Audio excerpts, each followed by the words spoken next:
Sir Usha Chilukuru ఇప్పుడు యుఎస్ఏలో ఒక అధ్యక్షుడికి భార్యగా ఉండబోతోంది అని చెప్పేసి వార్తలు వస్తున్నాయి. ఎక్కువ మంది సెర్చ్ కూడా చేస్తున్నారు ఆవిడెవరు అని చెప్పేసి మన ఇండియన్ అయినా అనేసి. సో ఏంటి సార్ ఆమె బయోగ్రఫీ ఏంటి? మనకి ఆల్రెడీ కమలా హ్యారిస్ ఇండియన్ ఆరిజిన్, ఆమెది కూడా చెన్నై తమిళ మనవరాలు, తమిళ వ్యక్తి యొక్క మనవరాలు. వాళ్ళ ఫాదర్ జమైకన్, మదర్ ఏమో ఇండియన్. సో అట్లా ఆరిజిన్ అంటే అమెరికాలో ఇలాంటి ఫ్యామిలీస్ చాలా ఎక్కువ ఉంటాయి. ఎందుకంటే అది ఎప్పటి నుంచో కూడా అమెరికాలో వలసలు ప్రపంచంలో ఉండే అనేక దేశాల నుంచి అక్కడికి కంట్రీ ఆఫ్ ఇమిగ్రెంట్స్ అని కూడా దానికి పేరు. ఇమిగ్రెంట్స్ వెళ్తారు అక్కడికి, వాళ్ళకి పౌరసత్వం ఇస్తారు. అది ఒక రకమైన వరల్డ్ రిప్రజెంటేషన్ ఉంటుంది. చైనా, ఇండియా, మెక్సికో, అనేక దేశాలు, ఆఫ్రికా. అందువల్ల మనకి అనేక మూలాలు ఉన్నవాళ్ళు కనబడతారు. ఈ మధ్య ఇండియన్ వాళ్ళు కూడా, ఇండియన్ మూలాలు ఉన్నవాళ్ళు కూడా అక్కడ, అంటే ఎప్పుడో 80s 90sలో, ముఖ్యంగా 90s ఈ ఇండియాలో మనకి ఎప్పుడైతే సంస్కరణలు వచ్చాయో, ఆర్థిక సంస్కరణలు, దాంతో మనకి సర్వీస్ ఇండస్ట్రీ అనేది గ్రో అయింది. సర్వీస్ ఇండస్ట్రీ నుంచి ఎక్కువగా అమెరికాకు వెళ్ళడం అనేది స్టార్ట్ అయింది. ఆ తర్వాత అక్కడే పుట్టిన జనరేషను అక్కడ అమెరికన్ సిటిజన్ అయిపోతారు. వాళ్ళు ఇప్పుడు వివిధ రంగాల్లో మనకి కనపడడం మొదలైంది.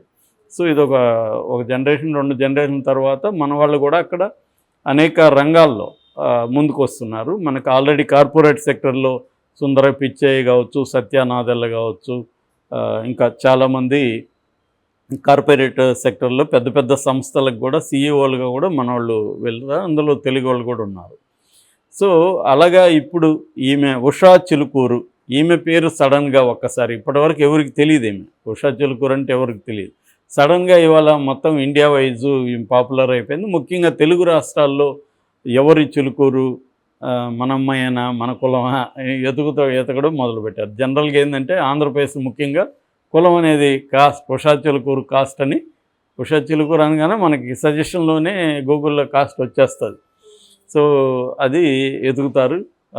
చాలామంది చిలుకూరు అంటే మామూలుగా కమ్మ సర్నేమ్ అనుకుంటారు, కానీ ఆమెది బ్రాహ్మణ ఫ్యామిలీ అని చెప్తున్నారు. ఎందుకంటే ఈ సర్నేమ్స్ జనరల్గా ఎలా వస్తుంటాయంటే, ఎప్పుడో ఒక ఊరు నుంచి, ఆ ఊరు నుంచి ప్రజలు వేరే దగ్గరికి వలస వెళ్ళినప్పుడు ఆ ఊరు పేరుతో పిలుస్తుంటారు. సో అలాగా చిలుకూరు నుంచి వెళ్ళిన ప్రజలకు అందరికీ చిలుకూరే సర్నేమ్ మారిపోతుంది, అది కులాలు మారినా కూడా.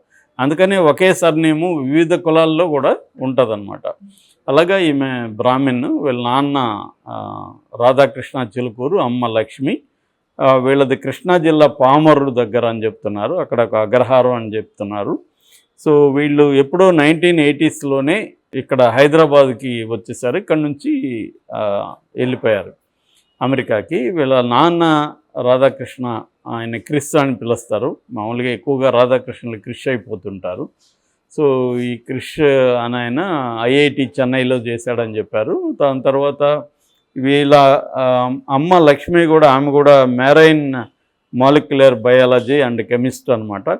సో ఈయన అక్కడ కాలిఫోర్నియాలో సెటిల్ అయ్యారు. వీళ్ళ ఫ్యామిలీ కాలిఫోర్నియాలో శాన్ డియోగో కౌంటీలో సెటిల్ అయ్యారు. అక్కడే ఈమె పుట్టింది. 1986 జనవరి 6న ఈ ఉషా చిలుకూరు పుట్టింది. అక్కడ లోకల్గానే ఆమె చదువుకున్నది. ఆమె వాళ్ళ ఫ్యామిలీ హిందూ సంప్రదాయాల్ని పాటించే ఒక రిలీజియస్ ఫ్యామిలీగానే చెప్పుకోవచ్చు. ఆమె అక్కడ చిన్నప్పుడే ఆమెని లీడర్ అని పిలిచేవాళ్ళంట. చైల్డ్హుడ్ ఫ్రెండ్స్, బుక్ వామ్ అని కూడా పిలిచేవాళ్ళు. పుస్తకాలు పురుగు అంటారు కదా, పుస్తకాలు ఎక్కువ చదవడం అది. ఆ తర్వాత ఆమె క్లేర్ కాలేజ్ కేంబ్రిడ్జిలో చదువుకున్నది. అక్కడ MBA philosophy in modern history, early modern హిస్టరీలో ఫిలాసఫీ, ఎట్లా ఆధునిక చరిత్రలో తత్వశాస్త్రం అనే ఒక టాపిక్ మీద ఆమె ఎంఫిల్ చేసింది, ఎంఏ ఎంఫిల్. తర్వాత యేల్ లా స్కూల్లో ఆమె లా చదివింది. తర్వాత వాళ్ళకి ముందు నుంచి కూడా ఏంటంటే అమెరికాలో కానీ యూరోప్లో కానీ చదువులో భాగంగా వాళ్ళకి సోషల్ వర్క్ కూడా ఉంటుంది. ఈ మధ్య మన ఇండియాలో కూడా చాలా యూనివర్సిటీలో, కాలేజీల్లో ఇది పెడుతున్నారు. అంటే వాళ్ళని సోషల్ దీంట్లో కూడా డిఫరెంట్ ఫీల్డ్స్లో మింగిల్ చేస్తారు. చదువు అంటే వాళ్ళకి అది కూడా పార్ట్ అనమాట. ఫీల్డ్ వర్క్ ఉంటుంది, రీసెర్చ్ ఉంటుంది, ఇవన్నీ ఉంటాయి. అలాగా ఏమి కూడా చేసింది. ఈ లా స్కూల్ చదివేటప్పుడే అతను కూడా చదివాడు. ఎవరు? జేడి వ్యాన్స్, ఈమె హస్బెండ్. జేడి వ్యాన్స్ అంటే జేమ్స్ డేవిడ్ వ్యాన్స్ అతనికి ఇప్పుడు 39 ఏళ్ళు, ఈమెకు 38 ఏళ్ళు. అలాగా వాళ్ళిద్దరూ పరిచయమై కలిసి కూడా పనిచేశారు. అంటే అమెరికన్ జీవితంలో social decline in rural life in America అనే ఒక టాపిక్లో వీళ్ళు పనిచేశారు. అంటే సామాజిక జీవితం ఎలా దిగజారిపోతుంది, నశించిపోతుంది అమెరికన్ దీంట్లో అన్న ఒక యాంగిల్లో వీళ్ళు ఇద్దరు కలిసి సోషలాజికల్ స్టడీ కూడా ఒకటి చేశారు. అయితే వీళ్ళ ప్రొఫెసర్ కూడా వీళ్ళిద్దరిని ప్రోత్సహించాడని చెప్తున్నారు. అయితే ఆ ప్రొఫెసర్ ఏమన్నా అంటే వీళ్ళిద్దరిది కాంట్రడిక్టరీ పర్సనాలిటీసు, ఏ విషయంలో కూడా సిమిలర్గా ఉండవు, కానీ వీళ్ళిద్దరు మధ్య ఒక కామన్ థ్రెడ్ కూడా ఉంది అనేది ఆయన కామెంట్ చేశాడని చెప్తారు. అలాగా వీళ్ళిద్దరు కలిసి పనిచేసి పెళ్లి చేసుకుందాం అనుకున్నారు. దాని తర్వాత పెళ్లి చేసుకున్నారు. వీళ్ళది ఇంటర్ ఫెయిత్ మ్యారేజ్ అంటారు. ఇంటర్ ఫెయిత్ మ్యారేజ్ అంటే ఇటు క్రిస్టియన్ పద్ధతిలోనూ బైబిల్ చదవడం అవన్నీ ఆ పద్ధతులు ఫాలో అయ్యారు. అట్లాగే హిందూ పండితుడు అక్కడ పండితుడు కూడా, వీళ్ళు కూడా బ్రాహ్మణ్ ఫ్యామిలీ కాబట్టి పండితుడు కూడా మంత్రాలు చదివి హిందూ పద్ధతిలో కూడా జరిగింది. దీన్ని ఇంటర్ ఫెయిత్ మ్యారేజ్ అంటున్నారు. సో ఇప్పటికి కూడా అతనేమో క్రిస్టియన్గానే ఉంటున్నాడు. అతను కూడా ఎవాంజలికల్గా ఉండి తర్వాత క్యాథలిక్గా మారాడు. 2019లో క్యాథలిక్గా చేంజ్ అయ్యాడు. అతను ఏంటంటే వాళ్ళ ఫ్యామిలీ కూడా ఇంట్రెస్టింగ్ ఫ్యామిలీ. వాళ్ళ తండ్రి చిన్నప్పుడే వదిలేసి వెళ్ళిపోయాడు. తల్లి అడిక్ట్ అయిపోయింది, ఆల్కహాలిక్ అడిక్ట్ అయిపోయింది. సో అవ్వాతాతల దగ్గర ఇతను పెరిగాడు. సో తన జీవితం, చూసిన పరిసరాల్లో ఉండే జీవితం, దీని మీదంతా అతను ఒక ఆటోబయోగ్రఫికల్ బుక్ రాశాడు. దాని పేరు హిల్ బిల్లీ ఎలిజీ. ఈ బుక్ని సినిమా కూడా తీశారు. సినిమాలో రాన్ హోవర్డ్ అనే ఒక ప్రముఖ డైరెక్టర్ దీన్ని డైరెక్ట్ చేశాడు. ఇందులో ఈమె క్యారెక్టర్ని ఫ్రెడా పింటో అనే ఒక పాపులర్ హాలీవుడ్ యాక్ట్రెస్ ఆమె చేసింది. సో ఆ సినిమా కూడా ఆస్కార్కి కూడా నామినేట్ అయింది, అంత పాపులర్ అయింది. ఈ నవల కూడా న్యూయార్కర్ దీంట్లో బెస్ట్ సెల్లింగ్లో చాలా వారాల పాటు అది బెస్ట్ సెల్లింగ్ బుక్గా వెళ్ళింది. నాన్ ఫిక్షన్ బెస్ట్ సెల్లింగ్ అన్నమాట. అలాగా ఇతను బాగా పాపులర్. అయితే ఇతనికి ముందు నుంచి వీళ్ళిద్దరు కూడా డెమోక్రాట్స్గా ఉండేవాళ్ళు.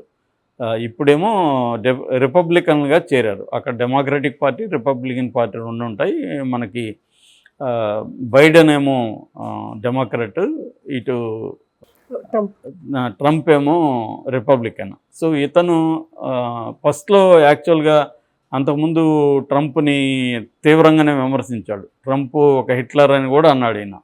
ఆ తర్వాత మార్చుకున్నాడు, ట్రంప్కి అనుకూలం అయిపోయాడు, ట్రంప్ దీంట్లో చేరాడు. ఈమె కూడా భర్త మారేసరికి ఈమె కూడా మారింది. సో వీళ్ళిద్దరు ఇప్పుడు రిపబ్లికన్గా మారిపోయారు. మొన్ననే ట్రంప్ మీద దాడి జరిగిన తర్వాత, పెన్సిల్వేనియాలో ట్రంప్ మీద అత్యాయత్నం జరిగిన తర్వాత వాళ్ళు రన్మేట్ అంటారు. రన్మేట్ అంటే వైస్ ప్రెసిడెంట్, కాబోయే వైస్ ప్రెసిడెంట్ రన్మేట్గా ఇతన్ని డిక్లేర్ చేశారు, ఈ వ్యాన్స్ని. సో డిక్లేర్ చేయడంతో ఇతను కాబోయే వైస్ ప్రెసిడెంట్ అంటున్నారు. ఎందుకంటే అక్కడ ఇప్పుడున్న సర్వేలన్నీ కూడా మళ్ళీ ట్రంపే అధికారంలోకి వస్తాడని చెప్తున్నాయి. మొన్న చనిపోయిన ఆయన మీద అటాక్ జరిగిన తర్వాత కూడా 8% ఆయనకి పెరిగిందని చెప్తున్నారు పాపులారిటీ. సో 70% పైన పాపులారిటీ ఉంది. కాబట్టి ఖచ్చితంగా ఆయనే ప్రెసిడెంట్ అవుతాడు. ఆయన అయితే ఆటోమేటిక్గా ఈయన వైస్ ప్రెసిడెంట్ అవుతాడు.